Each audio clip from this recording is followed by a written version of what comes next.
demin kodlarda olması. Evet, error detection ve correction konuştuk. Şimdi gördüğünüz gibi çok jenerik böyle her yerde her zaman bir şekilde karşınıza çıkacak konuları bu dersin gündeminde bu şekilde size anlatmaya çalışıyorum. Communication da bunlardan biriydi. Bunların bazıları klasik yapıları, algoritmalar kitaplarında geçer. Bazılarında yani belki de burada anlattıklarımın, anlatacaklarımın yarısından fazlası da o kitapların hiçbirinde geçmiyor. Dolayısıyla tekrar söylüyorum, not tutmanızda yarar var. Kayda alıyorsunuz gerçi, oradan da izlersiniz. Ama yani her bir anlattığım konu mutlaka öyle de böyle karşınıza çıkacak. Şimdi bunların hiçbiri tek başına değildir ya da genellikle diyelim. Yani communication tek başına bir iş olarak karşınıza çıkmaz. Özel olarak bir bilimsel çalışma veya bir şirketin bu konuya özel bir problemini çözmek gibi bir durum söz konusu değilse o başka bir uygulamanın içinde karşınıza çıkacaktır. Dinamik veri yapıları bir şirketin ihtiyacı değildir ama bir ihtiyacın giderilmesi için geliştireceğiniz çözümde kullanacağınız bir bilgi, bir yöntem, bir araçtır ya da recursive program. Communication da öyle, tek başına bir iş değil ama bütün sistemlerin içinde var olan bir mesele. Dolayısıyla siz herhangi bir yazılım geliştirdiğinizde, dolayısıyla yazılım dediğinizde bir sistemdir. Bu sistemin içinde dolayısıyla o komponentler birbirleriyle haberleşiyorlar. Bu haberleşme nasıl gerçekleşiyor? İşte bu modüller birbirlerine parametre gönderiyor, parametre alıyor değil mi? Yani bunu daha sistematik olarak önümüzdeki sene konuşacağız. Bu communication'ın esası budur. Tabii bunlar uzak sistemler arasındaysa, yani aynı yazılımın içindeki modüller de birer subsistemdir. Daha genişletirseniz yazılımlarla konuşuyor gibi. Dolayısıyla işin içine bu gürültü dediğimiz şey girecektir. Fiziksel olarak bunun aktarılması söz konusu olacak. Bu gürültünün giderilmesi, tespit edilmesi ve giderilmesi vesaire konuştuğumuz şeyler bunlar. Daha büyük boyuta taşıyınca zaten o network dersinde öğrendikleriniz söz konusu oluyor. İşte protokoller mesela. Altında da yatan hikaye budur.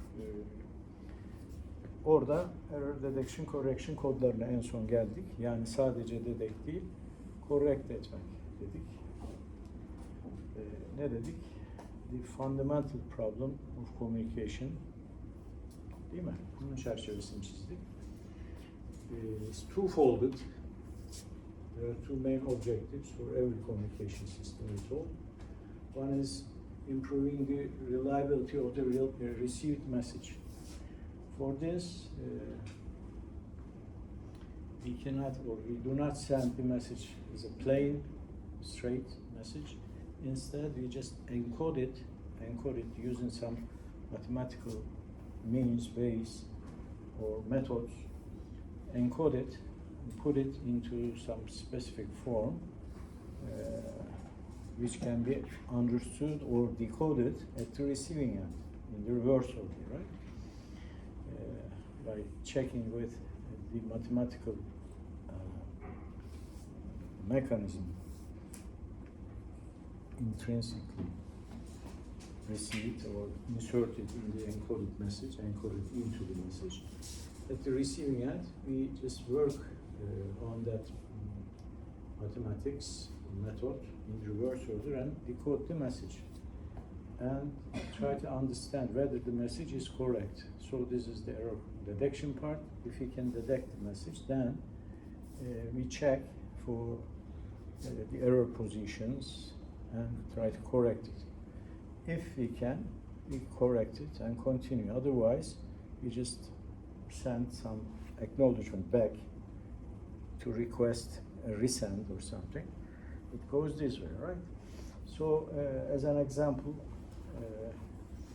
just try to help understand what the problem is all about. We gave the very beginning, we can say, error correction method initiated, invented by Richard Hemming. We discussed it last week, right? But after him, there are some other, maybe stronger methods being developed, and they're in use, continuously in use, always, all around us. For instance, in these computers, either if we are talking about the communication between computers or the communication in the computer, the components are communicating with each other, or we write some data on the hard disk, for instance. It is also encoded and written on the hard disk this way. And when we read it, if somehow there is an error, we can detect it and correct it if we can, right? It is all around, or your cell phones, everywhere, right? As I said, that also in broadcast type of communication, we also can observe the same thing. I mean, the transmitter broadcasts some message, let's say a TV station, and at the receiving end are TV receivers, actually, just captures the message. The media may differ. I mean, we may directly capture, sense the message arriving through some electromagnetic waves or something, using some antenna, etc., and demodulate it. And then we apply the same logic. I mean, we convert it into the visual form until this conversion is completed. We apply all these error detection, correction, etc., all this logic. It goes this way. Or media may be not directly the electromagnetic waves, instead maybe a cable TV or something. So we, I believe, discussed and understood what communication is all about. What are the main problems? As I said, the main problem, the first one, and maybe the most important one, is the reliability of the received message. But at the same time, we also work on improving the channel capacity usage. I mean, we want to efficiently use the channel capacity. That means sending the same message in a shorter way, shorter time period, or if we can say, in other words, we can say using the same channel capacity, we want to send more messages. So we just improve or increase our conveying capacities, right? Information rates, etc. But as I said, these two main goals are conflicting. So in order for improving the reliability, we sacrifice some of the channel capacity. How? Well, we introduce some overhead. How? We insert some parity symbols or such.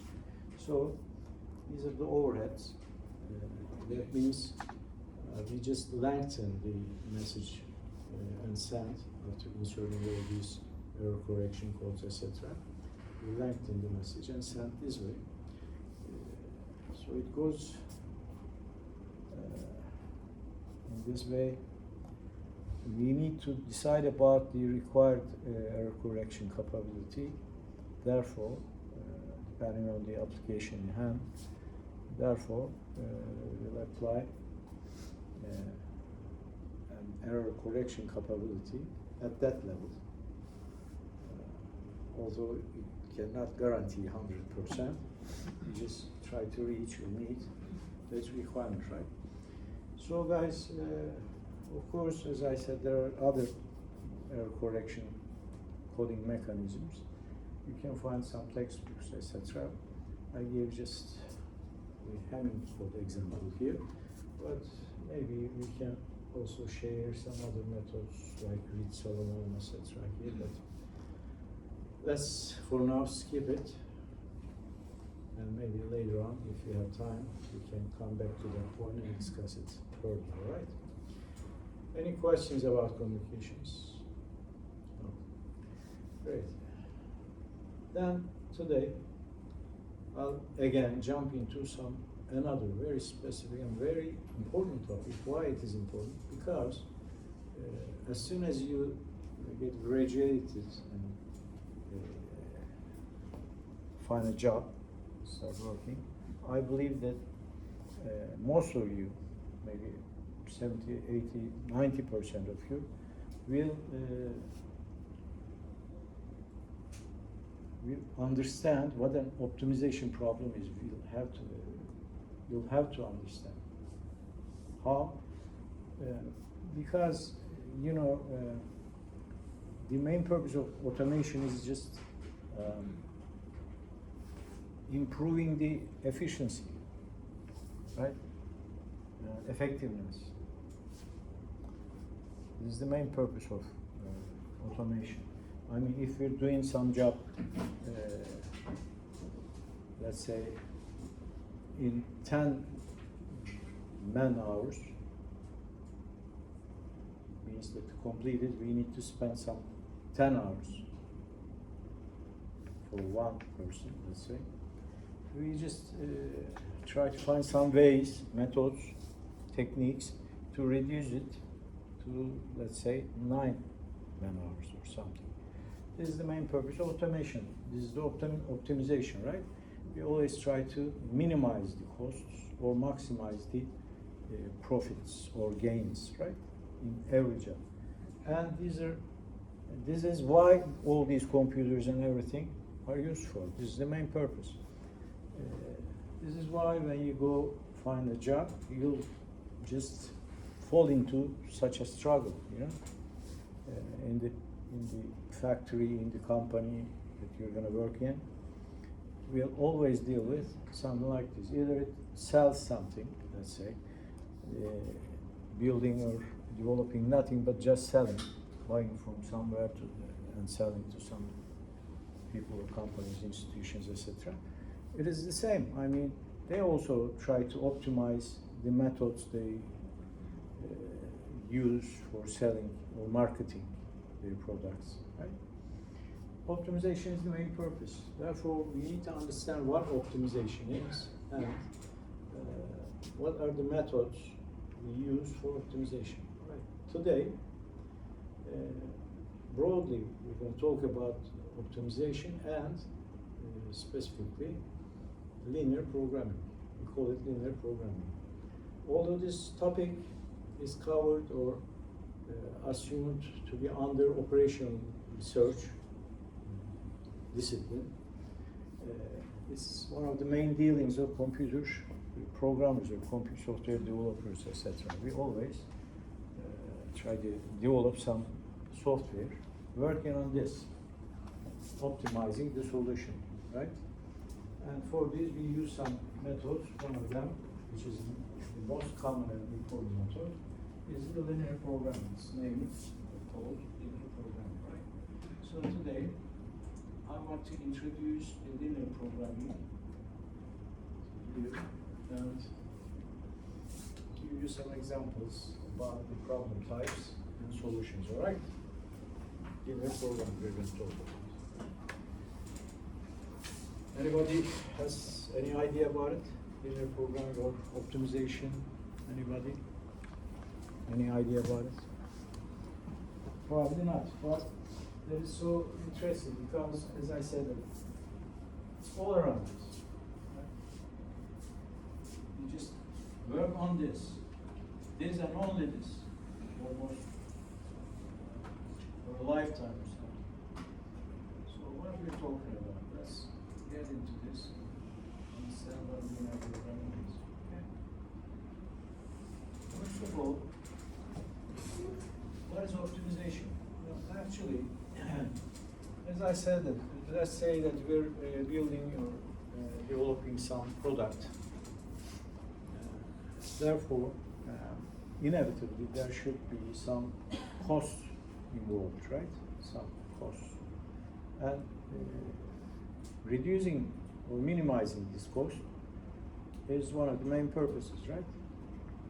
Also, at the same time, we want to maximize the quality so that the price of the good or the product at the same time. So minimizing the cost and maximizing the value, let's say. These are the main purposes, of course, for every development, everything. I mean, either it is a physical, tangible product or it's a service or something, right? We always want to minimize the costs and maximize the profit or value of the product or service. But it cannot happen this way, right? Just like the problems or main goals in communication systems, these two are conflicting.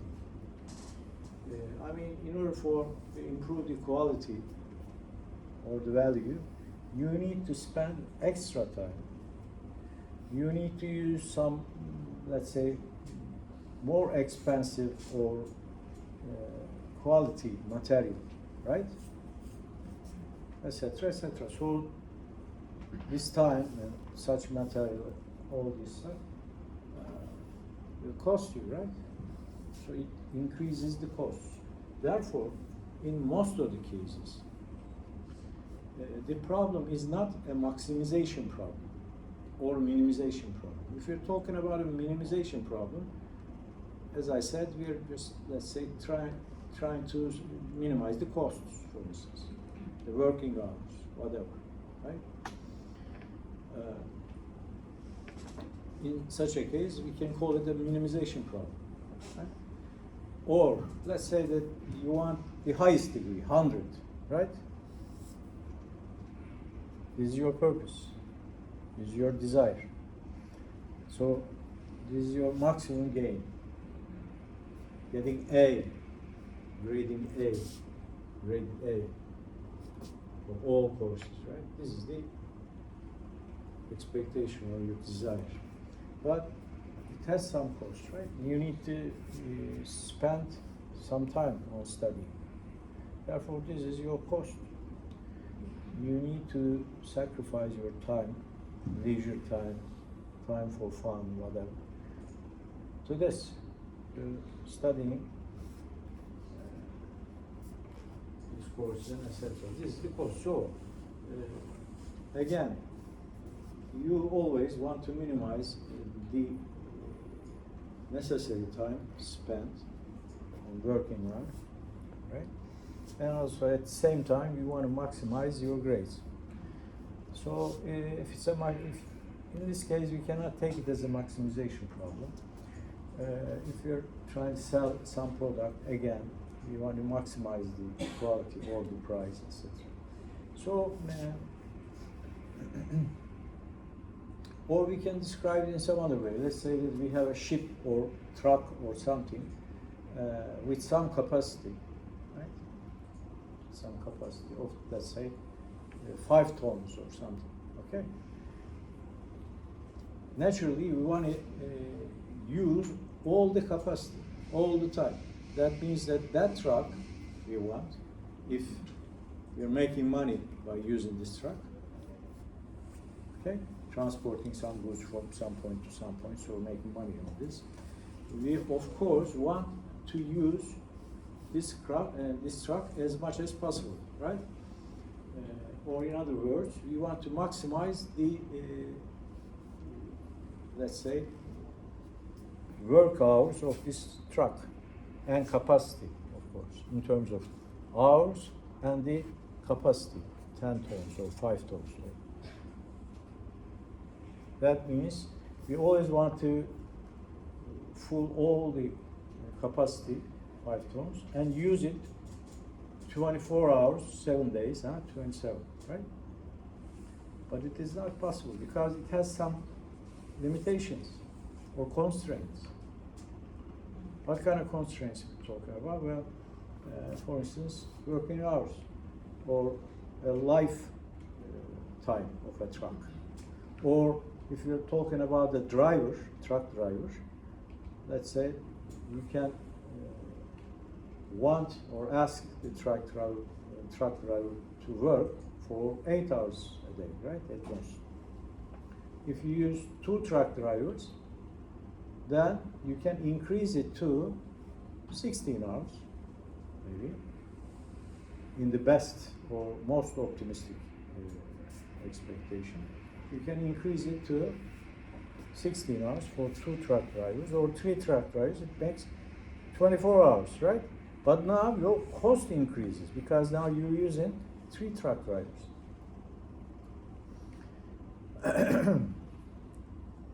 So we can describe such problems as, if we look at the problem from the profit side, as a maximization, as a kind of maximization problem. We here just trying to maximize the profit or working hours of the truck.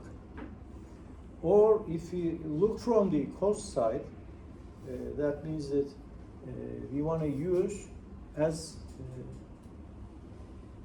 let's say minimum number of drivers as possible. I mean, if it is possible, we want to use only 1 driver, or even we may want to find a technology without, I mean, what is called, what vehicles?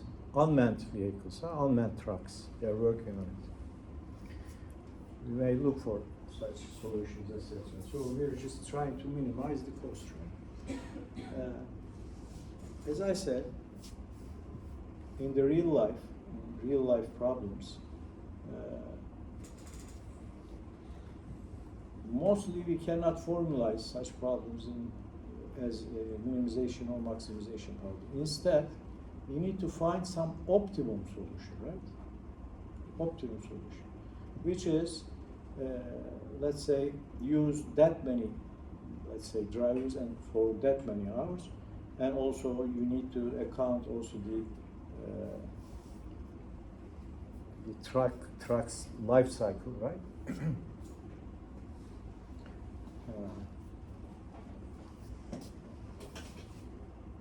We need to find some solution for this in terms of driver hours and capacity, which can provide us the least cost at the same time maximum working hours. Neither of them may be minimized or maximized, but instead this solution will give us the optimum solution, right? So this is the difference between minimization, maximization, optimization, right? So when we say what is optimization, we'll try to give a definition for this. You can read it and understand it this way, right? So for such best solutions, you need to define some objective function, all right, guys? The objective function will be a maximization or minimization type of linear function. It can be linear or non-linear, but here in this case we assume that it is linear. So we just define an objective function. And also, as I said, that we'll have some constraints. Okay. Let's check it. There have been many factors affecting our costs involved, okay? And for every one of them, there may be different constraints. Therefore, using all these objective functional constraints, we try to find the optimum solution. Okay, guys? Taking it this way, there are methods for this. If we put it, if we define the problem in this way, as a kind of linear relationship between these variables, right? So it becomes a kind of linear programming problem. So this is why we call it linear programming. And there are some methods, some algorithms to solve such problems. The most common and very famous one is the simplex method. Okay. I'm not gonna get into the details of this simplex algorithm, how it works, etc. If you are curious about, I can give you some text calculator, right? How simplex method works, the pivot table, how you change the columns and rows, and etc. etc. But that method, simplex method, by starting with some initial solution, tries at every step, tries to, let's say, to reach a better solution in terms of the objective function. If the objective function is maximization of working hours, at every solution, at every step, it just checks whether it's getting improved or not. According to this, it just tunes itself, all right? Simplex method, it's an iterative method, kind of convergence method. I described what convergence is previously, I believe. So it tries to converge to the optimum solution, but different from approximation. There is no approximation here. We just reach the minimum or maximum solution at the end. After all these repetitions and iterations, we reach the optimum solution, which maximizes the objective or minimizes the objective function. On the other hand, we can say, or we should say, there may be no solution for such a problem, all right? There may be no solution.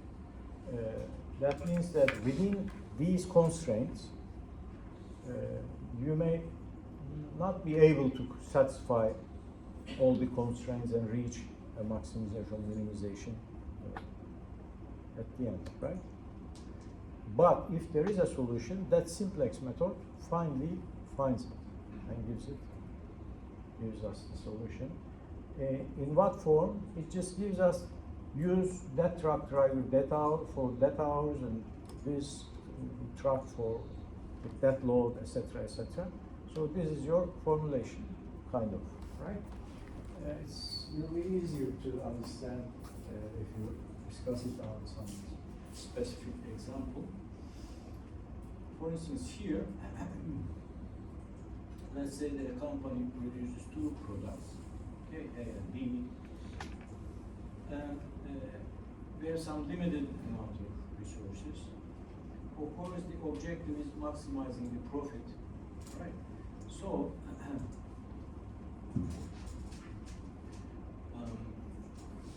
here,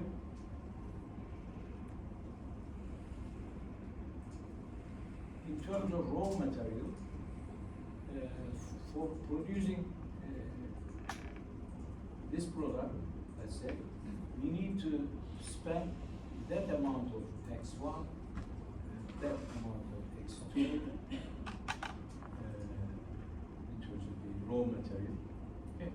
And the total amount should be less than 100, for instance. And also, if here X1 and X2 is the use of labor hours to produce A and B, the total amount needs to be less than 80 hours, for instance. This is the labor constraint. And of course, X1 and X2, these are the time or the number or amount of the raw material, let's say.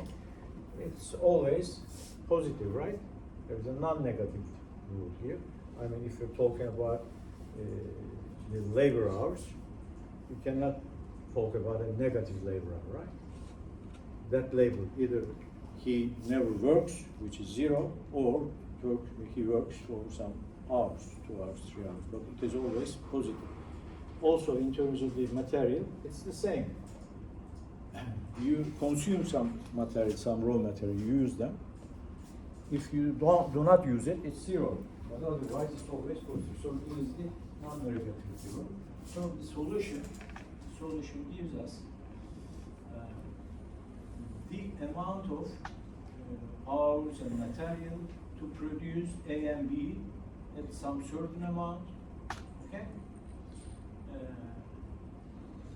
The optimal solution, and we can find that optimal solution using such a program. It's very simple, as you see. We just import that linear programming library from this library, okay? And we define the objective function and the coefficients, I mean, the inequality coefficients here this way, right? As you see as a matrix for A and B. Here is 2x and 1 and 1, 1. And these are the right-hand side of the equation, or not the equation, but inequality. Here is 100 and here is 80. This is the right-hand side of the equations, right? After defining all these, and also the bounds, which is here defines the non-negativity, you just ask the system, the library, to find the optimum solution using linear programming techniques, all right? So we just also tell that use simplex method, and at the end it just gives us the result, all right? And we just here print the result. So let's check how it works. Find the example. So here there are a couple of simplex methods or examples. Let's first check with this one.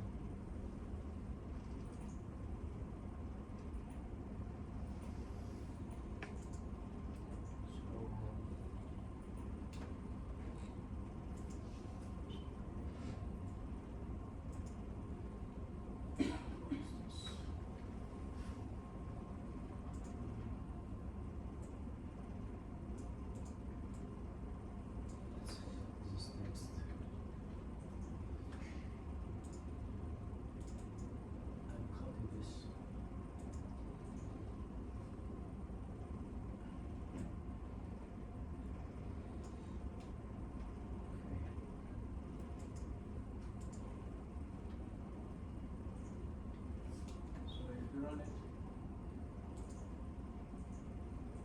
Okay, here's the optimum solution is 20 of A and 60 of B must be produced. All right. In this case, it will maximize your profit. Okay? This is the solution. So it just tried every solution using simplex method. Algorithm. Again, I'm not going into the mechanics of this simplex algorithm, but if you're curious about it, I can tell you if you come later. Right?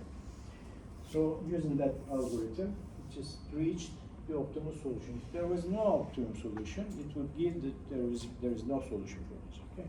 Because there may be some conflicting, very tight constraints. Within those constraints, you may not reach a solution, all right?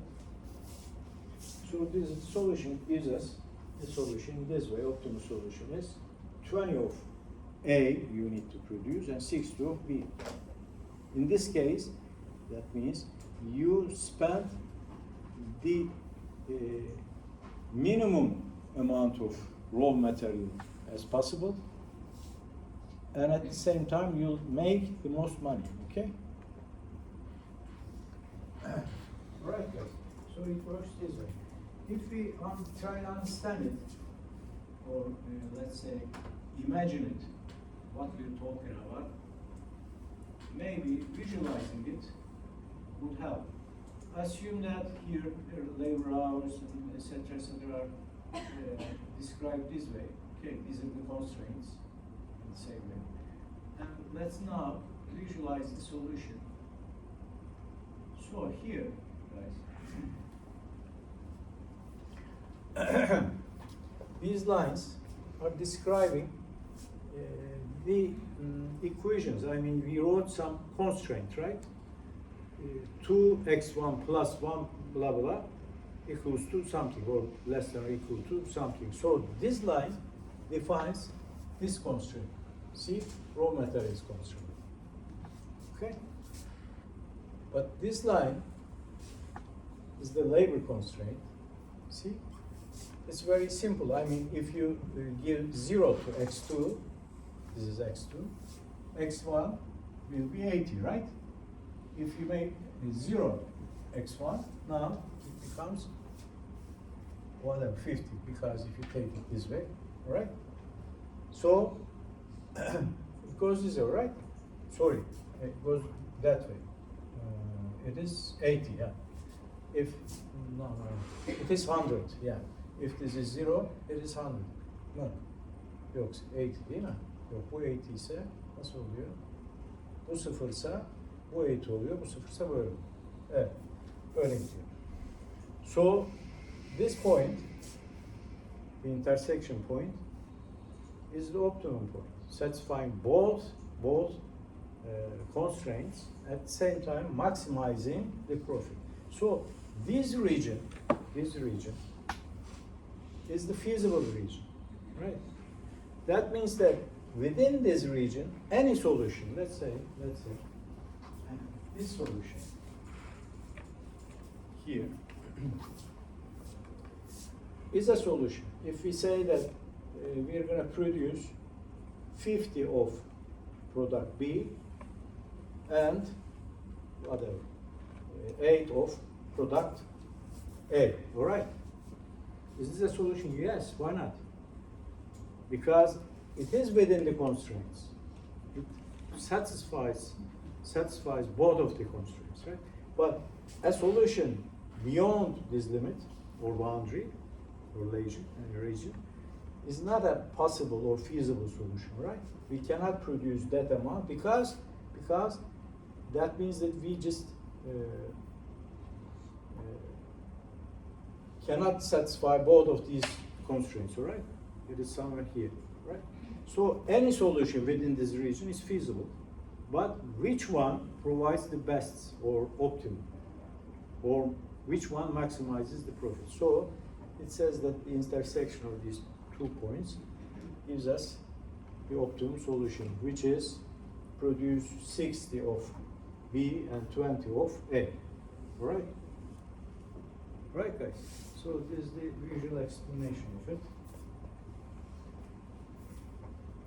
Okay, so again, to summarize, what simplex algorithm does is just using some specific algorithm, starting with some initial solution, tries another solution. Of course, instead of a kind of brute force trial and error method, it just checks for every row and finds the maximum and uses that row and just shifts the rows and columns this way, right? It's a kind of iterative algorithm, and at the end it gives us the optimum solution, if there is any. Any questions, guys? Şimdi bakın, mesela öyle bir tanım yaparsınız ki bununla bunun toplamı işte bilmem kaçtan büyük olacak, bundan da küçük olacak. Öyle bir kesişme noktası yoktur. Tamam mı? Bu iki constraint kesişmiyordur yani, mümkün değildir.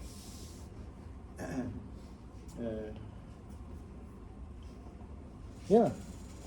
O zaman optimum solution, yani maksimize eden veya bir solution yok, feasible solution yok. Yani diyorsunuz ki mesela bir makine veya bir kişi 8 saatten fazla çalışamaz. O zaman bizim işte 5 adamımız varsa her birine görev verdiğimizi düşünürsek işte 5 kere 8 kaç ediyor? 75, değil mi? 75 saate aşamayız. Hadi ya. İyi, uyumayanlar uyumuş, onlar uyumuyor. 5 kere 8 75 tabii, değil mi? Hayır. Peki. O zaman siz mesela öyle bir çözüm öneriyorsunuz ki 80 saat ediyor. 5 kere 8 75 olduğunu değil mi ya? Dolayısıyla o söylediğiniz çözüm mümkün değil. Yani bunun dışında bir yeri tarif ediyorsunuz siz demek. Değil mi? Bundan bahsediyoruz. Veya işte şu makineyi şu kadar saat, bu makineyi bu kadar saat. Ama biliyoruz ki o makine o kadar saat çalışmıyor. Şu kadar saatten sonra bakıma girmesi gerekiyor. Dolayısıyla da bu constraint ne demek? Kısıt demek değil mi? Kısıt, kısıtlama. O kısıtlar içinde çözüm bulmaya çalışıyoruz. Okay. Arkadaşlar. Peki.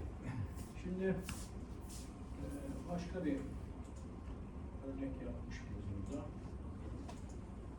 Bu böyle. Evet, fiziklerin dışını göstermiştim. Peki şimdi mesela burada başka bir örnek yapmışım. Bir örneğim daha var. Evet, şöyle. Mesela neymiş? Anlatmışız işte. Problem neymiş? The problem is to determine how many units of each of the three products to produce in order to maximize the profit, subject to the resource constraints. Şimdi bakın burada constraint'ler size böyle formül halinde gelmiyor. Onları siz formülize edeceksiniz, değil mi? Yani o eşitsizliği yazması gereken, objective fonksiyonu yazması gereken sizsiniz. Tamam mı arkadaşlar? Yani şundan bahsediyorum. Diyelim ki mesela iki tane ürün üretiyorum. Bir tanesi diyelim A ürünü 50 liraya satılıyor. Tamam mı? Okay. Ondan sonra B ürünü de işte 20 liraya satılıyor. Mesela. Şimdi burada çözülmeyecek ne var yani? A ürünü üretimi. Okay. Bakın şimdi burada çok basit bir yerden başlayarak anlatınca ne gerek var bunlara diyorsun. Ama şöyle şeyler geliyor. Constraint demek şu demek. Mesela benim 3 tane makinem var. M1, M2, M3 diye mesela. Şöyle düşünün. M1 sadece A üretebiliyor. M2 A'dan bir günde, yani bu da günde mesela 10 A üretebiliyor. Mesela. Tamam. M2 işte A da üretebiliyor, B de üretebiliyor. Ama A üretirse işte 7 A üretebiliyor. B üretirse 15 B üretebiliyor mesela. İkisinden de üretirsen ondan kısıp ondan vereceksin. Maksimum. Yani diğerlerini bunu sıfır yaparsan bu kadar, bunu sıfır. Dolayısıyla constraint'ini öyle yazacak.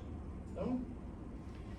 Bu ise mesela ne bileyim sadece B üretebiliyor. O da günde 38 tane üretebiliyor. Mesela sallıyorum. Şimdi iş böyle tarif edildiğinde ben bir aylık sürede bunu biliyorum, bundan 50 lira kazanıyorum ama bundan en fazla günde 17 tane üretebiliyorum. Halbuki bundan 15, 38 daha işte 40, 53 tane üretebiliyorum, değil mi? Dolayısıyla 50 tane 17 mi? Yoksa 38, 53 tane 20 mi? Mesela tabii bu pardon 50 lira, evet 17, 20 lira 53. Mesela bunu daha da değiştirebilir. 80 filan derim, bu da daha da artar işte. Ne oldu şimdi? 103 mu oldu mesela? Şimdi bir bakıyorsun başka bir tablo çıkıyor ortaya. Yani hiç de mesela senin dediğin gibi işte A ürünü daha pahalı, daha çok kar getiriyor, bana onu üretelim kadar kolay olmayabiliyor çözüm. Bu hala basit. Bir boyut daha ekleyeceğiz buna. İnsanlar var. Şimdi bunların bir alım gücü var değil mi? 50 liralığı alabilenler var, alamayanlar var. Dolayısıyla 50 liralık için ayda ne bileyim ben en fazla 11 tane talep geliyor. Öbürü için 29 tane talep geliyor mesela. Bir de piyasanın talebi var. Dolayısıyla anlatabildim. Bakın o da girince bunun içine işçilikler girecek. Mesela nasıl işçilik giriyor? Veya materyaller girecek. Satış adedi girer. İşte satış yani talep. Evet. Tamam mı? Talebi karşılayacağım. Bu talebi de karşılayacağım bir yandan. O zaman tek başına ben karar vermiyorum. Piyasa, talep, satış adedi yani. Artı mesela materyal. Ben bir de materyalleri yazabilirim. Ne diyelim ona? Malzeme Z diyelim. Z1, Z2, Z3 filan. Hani diyelim ki işte Z1'in her birinin maliyetleri var. 5 lira, 10 lira, 15 lira gibi. 50, ne bileyim ben 15 lira, 17 lira gibi. Efendim bir tane A üretmek için işte 3 tane Z1, buna karşılık 4 tane A1, Z2, 2 tane de Z3 kullanman gerekiyor mesela. Tamam mı? Buna karşılık B üretirken mesela sadece işte A hiç veya ne bileyim ben bir de bunların maliyetleri var. Değil mi? Kullanılması gereken adetler. Bir de bunların maliyetleri var. Farklı maliyetler oluyor. Hadi o boyutunu da unuttum. Bundan ne bileyim ben sadece işte 5 tane, geri kalanını hep ucuz olandan Z1'den 5 tane yani Z3, ama geri kalan mesela 15 tane de Z1 kullanman gerekiyor. Bu A için gereken, bu B için gereken. Şimdi dolayısıyla bak bu da cost fonksiyonu. Biz bir yandan bunu minimize ederken ve bunu, tamam mı? Öbür taraftan bu karı hem karşılamaya talebi hem de maksimum karla karşılamaya çalışıyor. Hadi diyelim talebi çıkardık devreden, onu da yapamazsın yani. Şimdi dolayısıyla bak etkenler girdikçe işin içine arkadaşlar bu problem elle çözülemez hale geliyor. Yani çözümü çok karmaşık ya da programlanması karmaşık değil. Onun işte program algoritma yazmışlar. Simplex'e oturtuyorsun bunu şak diye sana çözüm çıkartıyor. Anladınız mı mevzu? Lineer programlama budur. Evirirsin, çevirirsin budur. Bunun halleridir. Kiminde minimizasyona, kiminde maksimizasyona gidersin. Kiminde profiti maksimi, kiminde maliyeti azalt, kiminde bilmem ne. Constraint'ler arttıkça dediğim gibi aklınızda kalması gereken birkaç şey var. Birincisi, there may not be a feasible solution in all cases. On the other hand, if there is a solution, simplex method can't find it. Another important point to remember is we're describing all these relations. What relations we're talking about? Such relations, A equals to, that means that the amount of material we need to use to produce A is, so this is the total material we can say for A, right? Equals to some relation, right? Some relation. So this relation definition is linear. Linear. Just like a straight line, right? Linear. Therefore, if you're talking about linear programming, all these relations are linear. This is another point to remember, all right? So, simplex method can solve it if there is a solution. This is all about. So, burada çalıştırdım, ne yapıyormuş? Tabii burada problemi daha iyi anlıyorum. İşte her üçünden farklı farklarda mesela miktarlarda resource kullanmam gerekiyor falan filan. Bunu da anlatmışız. Bu daha, şimdi burada şey yapmışım bakın. Library kullanmamışım. Direkt programın tamamını yazmışız. Tamam mı? Aslında işte yaptığı şey yani o library'nin içinde bu işte pivot solution'u, pivot her adımda bak tablo. Bunların tablolarını oluşturuyorsunuz. O tablolar tık tık tık maksimumunu bul, onun üzerinden döndür. Maksimumunu onun üzerinden döndür tabloları. Böyle bir mantığı var o simplex'in. Dolayısıyla burada yazdığımız program doğrudan böyle simplex'i uyguluyor. Ve tabloların devamlı yenileyerek en son nihai noktada daha fazla yenileme yani iyileştirme yapılamıyor pozisyonuna gelince de duruyor. Tamam optimum solution budur diyor. O anki değerler, tepede kalan değerler hangileriyse onları veriyorsunuz. Tamam mı? Dolayısıyla burada açık yazmışız. Ondan sonra da bunu işte pilotlamışız falan filan. Bakalım ne yapmış, çalışıyor mu? Ne zaman yazdım ben bunu? Şöyle. Mesela bu böyle. Bak 4 tane ondan, 2 tane ondan, 0 bundan verdim filan. Tamam. Yani tabii şunu da burada görünce böyle çok Onu daha açık açık yazabilirsin. Şundan 4 tane üret, bundan 5 tane üret. Herkes anladı mı arkadaşlar? Şimdi ara vereyim mi? Yoksa lineer programın, daha doğrusu optimization problemlerinin ikinci faslına geçeceğim. Gene aynı Sonra problemden bitecek mi bahsedeceğim. hocam yoksa? Sonra bitecek. Yani bir yarım saatimiz de vardır. En önemli, en yaygın olanı buydu. Bunun özel hallerini konuşacağız. Vereyim mi 5 dakika ara? Bir 5 dakika ara verelim. Ondan sonra